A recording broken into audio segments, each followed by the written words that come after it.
दोस्तों बहुत बहुत स्वागत है आपके अपने चैनल भोजपुरी घर में। दोस्तों जितने भी पावर स्टार पवन सिंह के फैन हैं उनके लिए आज बहुत बड़ी खुशखबरी है। जी हाँ दोस्तों, हम बात कर रहे हैं आज से 4 महीना पहले पावर स्टार पवन सिंह का एक गाना आया था जिसका नाम है हरी हरी ओढ़नी।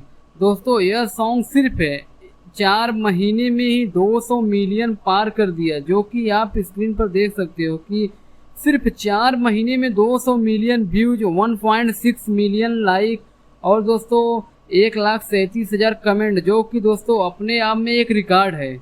और दोस्तों ये सॉन्ग करीबन 1 महीने से ज़्यादा नंबर 1 ग्लोबल में ट्रेंड किया था। और दोस्तों इस गाने को लिखे थे आशुतोष तिवारी और इसमें म्यूजिक था प्रियांशु सिंह का। और दोस्तों इसमें एक्ट्रेस थी डिम्पल सिंह। और दोस्तों इस गाने को गाए थे पावर स्टार पवन सिंह और अनुपमा यादव।